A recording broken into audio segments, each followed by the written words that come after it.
Assalamualaikum dan salam Sarawakku sayang bersama saya Lia Amira Anarikos. Berita malam ini memberi tumpuan dengan sambutan Hari Kebangsaan Peringkat Negeri Sarawak 2022 di bahagian Betong. Semasa menyampaikan amanatnya dalam majlis itu, Premier Sarawak Datuk Petinggi Tan Sri Dr. Abang Abdul Rahman Zohari Tun Datuk Abang Openg berkata, kerjasama dan kolaborasi antara Kerajaan Persekutuan dan Kerajaan Negeri harus ada supaya pembangunan dapat dilaksanakan dengan licin. Menurut beliau, sebagai sebahagian daripada Persekutuan, Sarawak harus akur bahawa ada kuasa yang berada pada Kerajaan Persekutuan, ada kuasa dan hak di bawah Kerajaan Sarawak dan ada kuasa bersama. Tegasnya, rakyat sendiri akan rugi sekiranya tiada kerjasama yang erat antara negeri dan persekutuan seperti yang berlaku pada tempoh 22 bulan ketika di bawah pentadbiran Kerajaan Pakatan Harapan PH. Sebagai sebahagian daripada Persekutuan Keluarga Malaysia, kita harus akur bahawa ada kuasa yang berada pada Kerajaan Persekutuan dan ada kuasa dan hak di bawah Kerajaan Sarawak dan ada kuasa bersama. Namun, apa yang pasti harus ada bentuk kerjasama dan kolaborasi antara pihak persekutuan dan pihak negeri supaya pembangunan dapat dilaksanakan dengan licin. Tanpa kerjasama dan kolaborasi yang erat antara negeri dan persekutuan seperti berlaku pada tempoh 22 bulan ketika di bawah pentadbiran Kerajaan PH, yang akan rugi akhirnya ialah rakyat.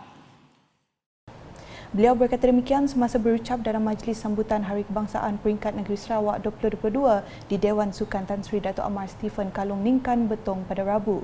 Menurut Premier Sarawak lagi, tuntutan rakyat Sarawak terhadap hak dan keistimewaannya agar dihormati dan diiktiraf oleh Kerajaan Persekutuan tidak bermakna rakyat Sarawak tidak mempunyai semangat kebangsaan dan patriotisme yang tinggi. Selepas 59 tahun penubuhan Malaysia dan dalam pada semua rakyat Malaysia perlu memahami konsep persekutuan dan mempunyai semangat nasionalisme yang tinggi.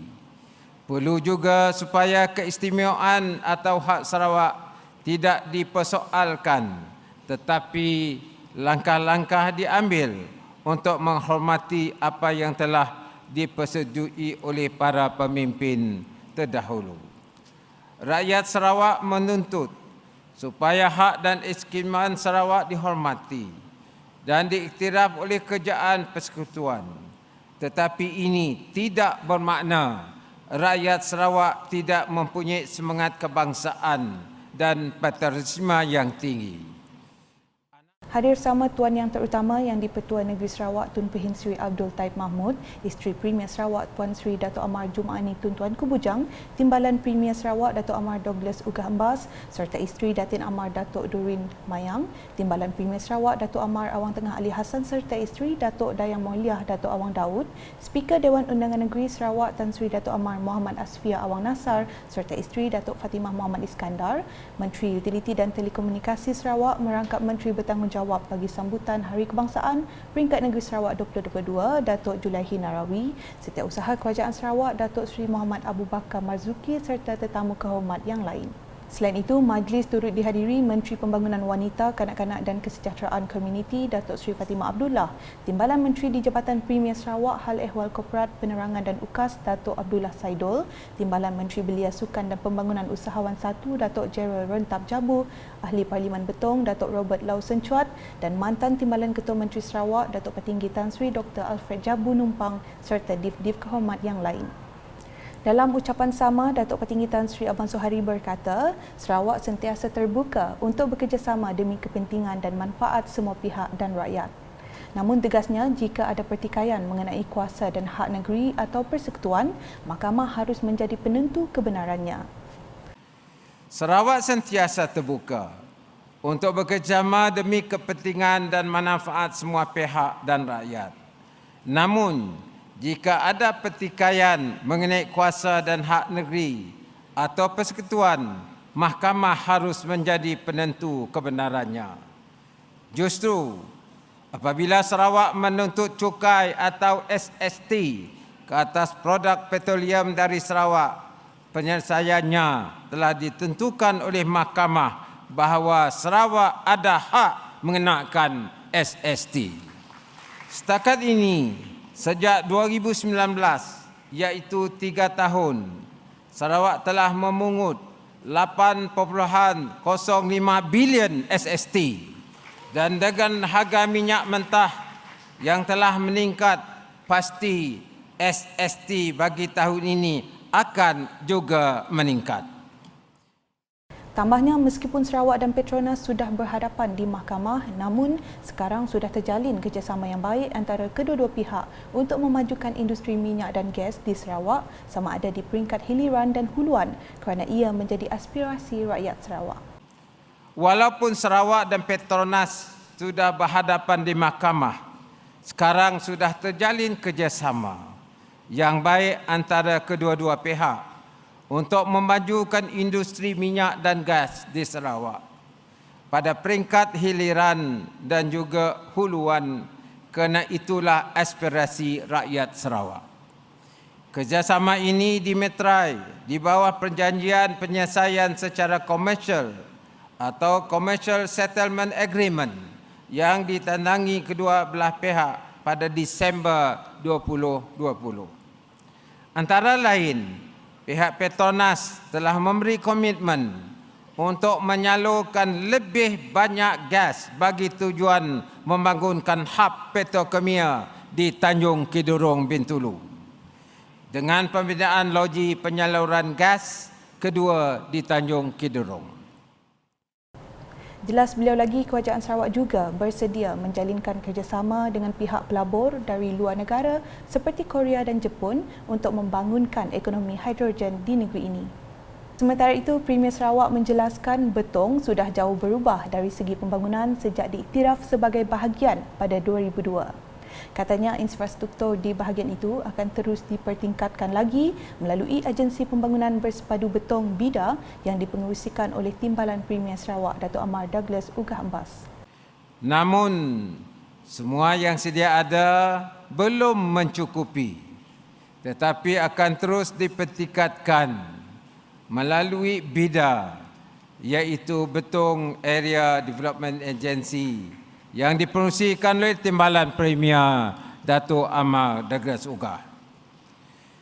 Penumbuhan BIDA seperti URDA bagi Hulu Rajang, SDA bagi kawasan tinggi Ulu Baram, SADA bagi kawasan Seri Aman, ISDA bagi kawasan Samrahan dan lain-lain merupakan pendekatan baharu untuk memastikan pembangunan di kawasan-kawasan berkenaan diselaraskan dengan lebih berkesan untuk mempercepatkan pembangunan terutama dari sudut infrastruktur.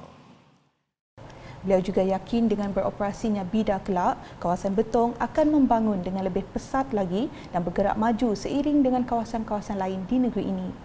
Dalam pada itu, majlis tersebut turut diserikan dengan pelbagai persembahan kebudayaan etnik.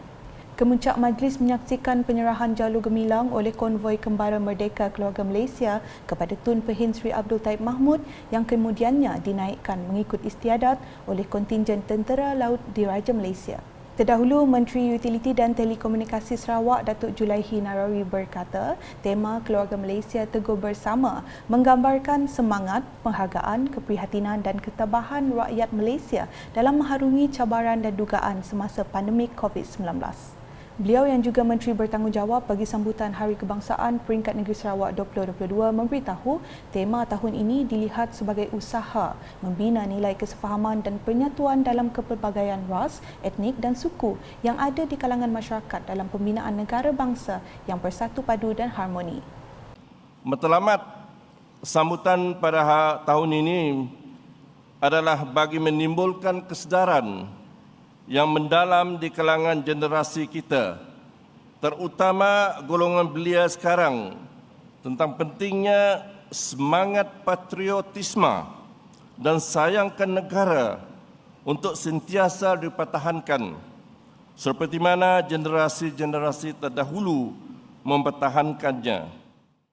Beliau menambah pelbagai acara telah diatur bagi memaksimumkan penglibatan masyarakat setempat dalam usaha merakyatkan sambutan. Bagi sambutan Hari Kebangsaan Peringkat Sarawak tahun ini, pelbagai acara telah diatur bagi memaksimumkan penglibatan masyarakat setempat, khususnya di bahagian Betong. Bandar Betong dihiasi oleh bendera bagi meningkatkan lagi semangat kebangsaan di kalangan penduduk setempat, termasuk juga khususnya generasi muda. Ia merupakan satu usaha merakyatkan sambutan ini dengan penglibatan aktif dan menyeluruh pelbagai peringkat komuniti di Bandar Betong dan kawasan di sekitar di bahagian Betong. Terdahulu, Datuk Julaihi Narawi telah menyempurnakan Flag Off Unity Ride 2022 sempena sambutan Hari Kebangsaan Peringkat Sarawak 2022. Acara berbasikal itu turut disertai lebih 300 orang pengayuh yang diketuai oleh Menteri Belia Sukan dan Pembangunan Usahawan Sarawak Datuk Seri Abdul Karim Rahman Hamzah dan Setiausaha Kerajaan Sarawak Datuk Seri Muhammad Abu Bakar Mazuki. Beralih ke paparan seterusnya. Penyanyi popular Indonesia Afgan akan menjadi tarikan utama Festival Kuching Jazz 2022 yang bakal berlangsung di Tebingan Kuching pada 28 dan 29 Oktober depan. Menteri Pelancongan Industri Kreatif dan Seni Persembahan Sarawak Datuk Seri Abdul Karim Rahman Hamzah berkata, seramai 4,000 orang pengunjung dijangka hadir sepanjang 2 hari festival tersebut berlangsung kelak. So I believe this time round the jazz festival will be a good one. We will have a big crowd, and I'm very happy. It will definitely help our hospitality industry. It will definitely help our hotel industry. Beliau berkata demikian dalam sidang media selepas pelancaran Kuching Jazz Festival 2022 di Kuching pada Selasa. Sementara itu, beliau memberitahu selain artis dan band dari Indonesia, festival tersebut juga turut menampilkan artis serta band dari Malaysia, Singapura, Australia termasuk Thailand yang bakal diumumkan dalam beberapa minggu akan datang. Orang ramai kini boleh memuat turun aplikasi Insider Club secara percuma untuk mendapatkan promosi istimewa pas 2 hari ke Kuching Jazz Festival 2022 yang ditawarkan pada harga RM300 bagi tempoh seminggu bermula pada 31 Ogos hingga tengah malam 6 September. Bagi pembelian tiket juga boleh didapati di www.kuchingjazz.com sehingga 27 Oktober ini pada harga RM180 untuk pas sehari dan RM350 untuk pas 2 hari. Manakala jualan pintu tiket pada hari pertama festival berharga RM200 untuk 1 hari. Kemaskini mengenai festival itu juga boleh didapati di laman sosial Kuching Jazz di Facebook dan Instagram, dan sebarang pertanyaan lanjut boleh menghubungi talian nombor 082-555-189 atau email info@placeborneo.com. Di Sri Aman pula, edisi ke-19 Pesta Benak Sri Aman pada tahun ini menyasarkan kedatangan lebih 50,000 pengunjung dari dalam dan luar negara. Timbalan Menteri Pendidikan, Inovasi dan Pembangunan Bakat Sarawak Datuk Francis Harden Hollis berkata, buat julung kalinya waterfront baharu Sri Aman akan dijadikan lokasi utama penganjuran pesta tersebut yang mana ia mampu memberi keselesaan kepada warga awam yang datang berkunjung dari 9 hingga 11 September ini. Kita jangka lebih 50,000 dengan waterfront, tapak waterfront sudah siap, ruang lebih besar, luas dan lebih selesa untuk kita untuk pengunjung-pengunjung datang ke Sri Aman untuk menyaksikan not only lomba perahu tetapi bazar ria. So we expect more than that.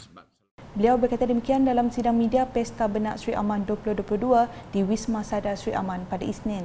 Sementara itu, Timbalan Residen Bahagian Sri Aman merangkap pengerusi Jawatankuasa Pesta Benak 2022, Elvis Didit memberitahu tarikh tersebut dipilih susulan air pasang mencapai paras tertinggi pada ketika itu. Beliau menambah beberapa kategori aktiviti utama bakal diadakan, antaranya termasuk Regata Benak Batang Lupar, Meluncur Benak Batang Lupar, pameran pembangunan Miss Tourism serta Mr. Benak 2022. Dari segi regata misalnya, sebanyak 357 buah perahu yang akan terlibat dalam perlombaan, dan ini melibatkan 15 pasukan. yang akan berentap selama 3 hari. Selama 3 hari daripada pagi hingga ke petang untuk merebut acara anugerah kemuncak iaitu Raja Sungai. Difahamkan Premier Sarawak Datuk Petinggi Tan Sri Dr. Abang Abdul Rahman Zohari Tun Datuk Abang Openg bakal merasmikan pesta berkenaan di Astaka Regatta Batang Lupar pada 10 September nanti. Sementara itu, seramai 165 peserta tidak ketinggalan memeriahkan sambutan Hari Kebangsaan ke-65 dengan menyertai program kayuhan Santai Merdeka 2022 di Kompleks Sukan Satok, Kuching pada Rabu. Menurut Ahli Dewan Undangan Negeri Adun Satok, Datuk Ibrahim Baki, program kayuhan santai ini bertujuan bagi memperingati Hari Kebangsaan sebagai rakyat Malaysia. Kayuhan ini adalah satu program bagi kita sebagai santai-santai lah bagi kita mengingati Hari Kebangsaan.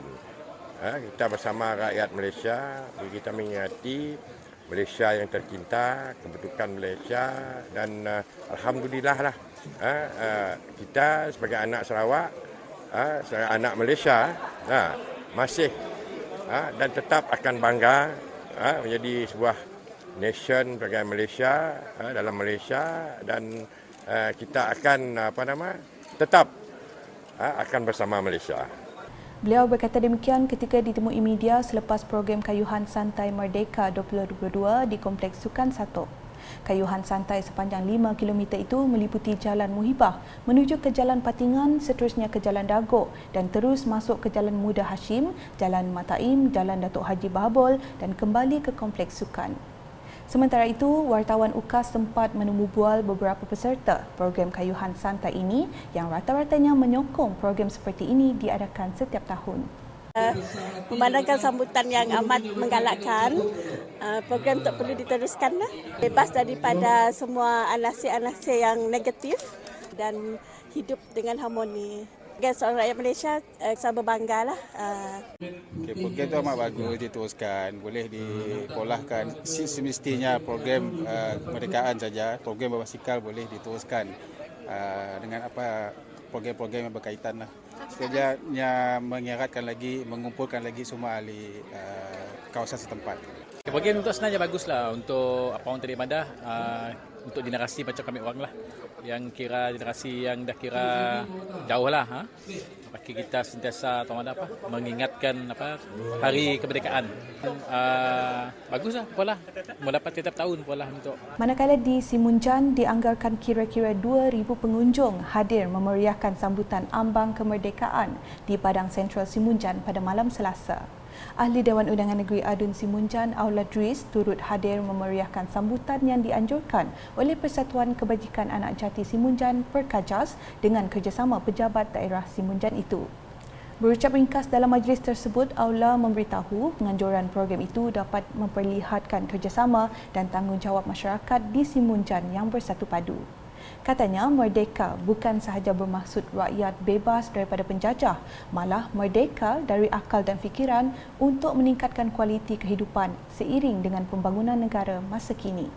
Dalam majlis itu, tepat detik jam 12.30 malam, laungan merdeka telah diketuai oleh Aula dan diikuti lagu Negaraku serta pecikan bunga api bagi memeriahkan lagi sambutan Hari Kebangsaan di Simunjan. Sekian edisi malam bersama saya Lia Amira. Berita lebih lanjut boleh didapati di semua platform media sosial UKAS termasuk portal ukas.sarawak.gov.my dan UKAS Channel di YouTube. Sebelum mengakhiri buletin, kami warga UKAS mengucapkan selamat menyambut Hari Kebangsaan 2022 yang ke-65 kepada seluruh rakyat Malaysia. Marilah kita sama-sama kibarkan jalur gemilang sebagai tanda solidariti atas jasa dan pengorbanan pejuang tempatan dalam memperjuangkan kemerdekaan tanah air. #menyebar fakta, salam UKAS.